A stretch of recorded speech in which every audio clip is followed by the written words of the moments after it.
हाय बच्चों, मैं आप लोगों के लिए हिंदी सब्जेक्ट का लेके आया हूँ। पार्ट नंबर 2 है। चैप्टर नेम साना साना हाथ जोड़िए। क्लास 10 का है हिंदी सब्जेक्ट। और आप लोग अच्छे से समझ लें कहानी क्या है। उसका बाद मैं आप लोगों का क्वेश्चन आंसर भी करा दूंगा। चलिए पूरा साना साना हाथ जोड़िए का कहानी जानते हैं। मैंने हैरान होकर देखा, आसपास जैसे उल्टा पड़ा था और सारे तारे बिखरकर नीचे टिमटिमा रहे थे। दूर ढलान लेती तराई पर सितारों के गुच्छे रोशनियों की एक झलार सी बना रहे थे। क्या था वह रात में जगमगाता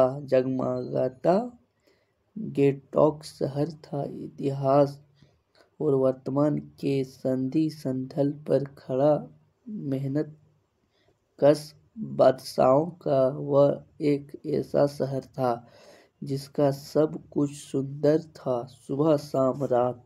और वह रहस्य सितारों भरी रात मुझमें समामोहन जगा रही थी, कुछ इस कदर कि उन जादू भरे क्षणों में मेरा सब कुछ था अर्थहीन था। मैं, मेरी चेतना, मेरा आसपास, मेरे भीतर बाहर सिर्फ शून्य था और थी अति दिव्या में डूबी रोशनी की वह जादुई झालर।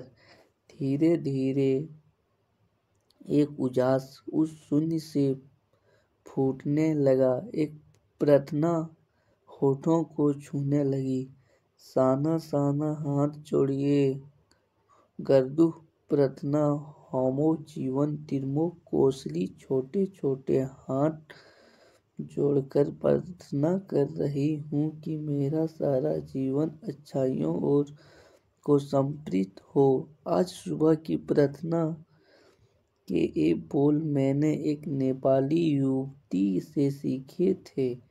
सुबह हमें युमथांग के लिए निकल पड़ना था, पर वह आँख खुलते ही मैंने बालकनी की तरफ भागी। यहाँ के लोगों ने बताया था कि यदि मौसम साफ हो तो बालकनी से भी कंचनजंगा दिखाई देती है। हिमालय की तीसरी सबसे बड़ी चोटी कंचनजंगा पर मौसम अच्छा होने के बावजूद आसपास हल्के हल्के बादलों से ढका था। पिछले वर्षों की ही तरह इस बार भी बादलों के कपाट ठाकुर जी के कपाट की तरह बंद ही रहे। कंचनजंगा न दिखनी थी न दिखी, पर सामने ही रकम रकम के रंग बिरंगे इतने सारे फूल दिखाई पड़े कि लगा फूलों के बाग में आ गई हूँ। बहरहाल गेटटॉक से 149 किलोमीटर की दूरी पर युमथांग था। युमथांग यानी घाटियाँ। सारे रास्ते हिमालय की गहनतम घाटियाँ और फूलों से लदी वादियाँ मिलेगी। आपको उत्साह से पूछने लगती हूँ। चलिए तो जगह जगह गदराइए पाइन और धूपी के खूबसूरत नुकीले पहाड़ों का जायजा लेते हुए हम पहाड़ी रास्ते पर आगे बढ़ने लगे कि एक जगह दिखाई दी। एक कतार में लगी सफ़ेद सफ़ेद बुद्ध पताकाएं किसी ध्वज की तरह लहराती, शांति और अहिंसा की प्रतीक। ये पताकाएं जिन पर मंत्र लिखे हुए थे। नागे ने बताया, यहाँ बुद्ध की बड़ी मान्यता है। जब भी किसी बुद्धिस्ट की मृत्यु होती है, इसकी आत्मा की शांति के लिए शहर से दूर किसी भी पवित्र स्थान पर 108 श्वेत पताकाएं फहरा दी जाती हैं। नहीं, उन्हें उतारा नहीं जाता है, धीरे धीरे अपने आप ही नष्ट हो जाती हैं। कई बार किसी नए कार्य की शुरुआत में भी ये पत्रिकाएँ लगा दी जाती हैं। वे रंगीन होती हैं। नांगे बोलता जा रहा था और मेरी नज़र उसकी जीप पे लगी दलाई लामा की तस्वीर पर टिकी हुई थी। कई दुकान पर भी मैंने दलाई लामा की ऐसी तस्वीर देखी थी। इस तरह से हैं, आप देख सकते हैं। तो बहुत लंबा वीडियो ना बन जाए इसलिए मैं आप लोगों को शॉर्ट में बताते रहा हूँ बच्चों।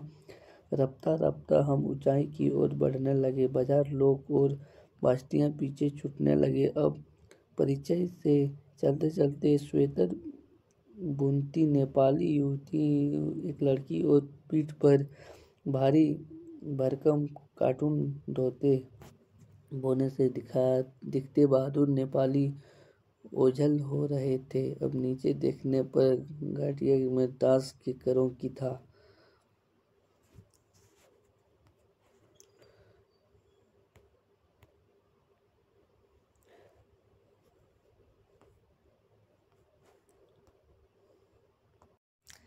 जगह जगह गदराए पाइन और धूपी के खूबसूरत निकले पेड़ों का जायजा लेते हुए हम पहाड़ी रास्ते पर आगे बढ़ने लगे कि एक जगह दिखाई दी कि एक कतार में लगी सफ़ेद सफ़ेद बोर्ड पत्रिकाएँ की धवी की तरह लहराती शांति और अहिंसा में जिन पर मंत्र लिखे हुए थे। नागे ने बताया यहाँ बुद्ध की बड़ी मान्यता है।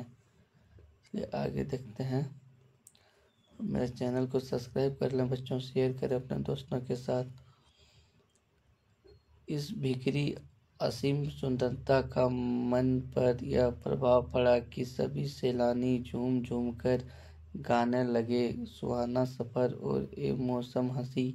पर मैं मौन थी, किसी ऋषि की तरह शांत थी। मैं चाहती थी कि इस सारे परिचय के अपने भीतर भर लूं, पर मेरे भीतर कुछ बूंद बूंद पिघलने लगा था कि जीप की खिड़की से मुड़की निकाल निकाल मैं कभी आसपास को छूते पर्वत के शिखर देखती, तो कभी ऊपर से दूध की धार की तरह झरझर गिरते जल प्रताप को, तो कभी नीचे चिकने चिकने गुलाबी पत्थरों के बीच इतला उतला कर बहती चांदी की तरह क्रोध मारती बनी ठनी तीस्ता नदी को चिलचिलाते से हमारे साथ तीस्ता नदी पर यहाँ उसका सौदागर पर था।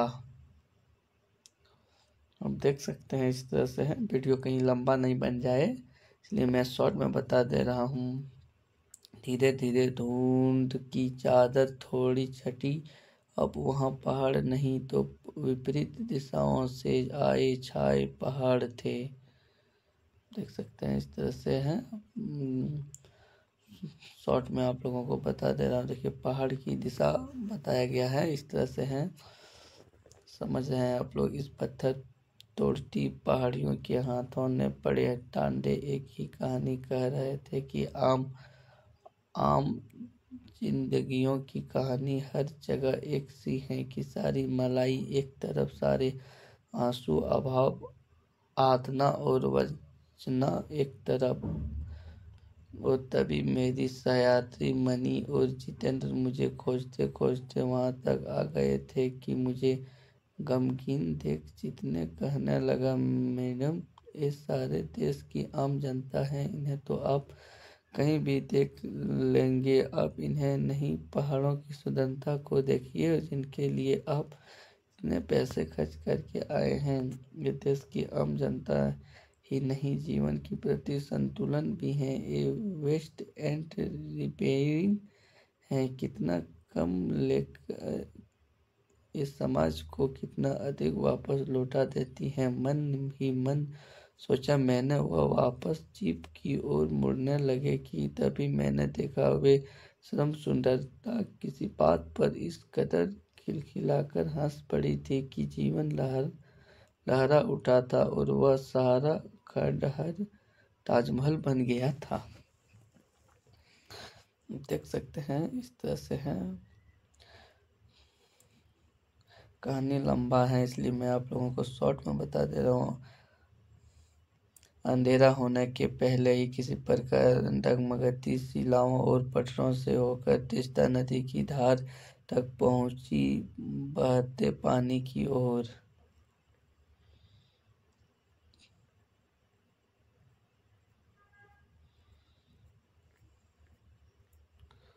आप देख सकते हैं लंबा वीडियो है, इसके लिए मैं आप लोगों का अगला पार्ट लेके आऊँगा। क्वेश्चन आंसर करा दूंगा। चलिए बच्चों, मैं मिलता हूँ आप लोगों से अगले वीडियो में। आप लोग मेरे चैनल को शेयर करें, सब्सक्राइब करें अपने दोस्तों के साथ। और आप लोग मेरे चैनल से पढ़ें। आप व्हाट्सएप में भी जुड़ सकते हैं, व्हाट्सएप का लिंक मिला है ग्रुप का। चलिए बच्चों, आप लोगों से मिलते हैं हम अगले वीडियो में। अब इस तरह से कहानी मैं आप लोगों का बता दिया बच्चों, इस तरह से हैं, अब भी देख लीजिए। चलिए मैं मिलता हूँ आप लोगों से अगले वीडियो में।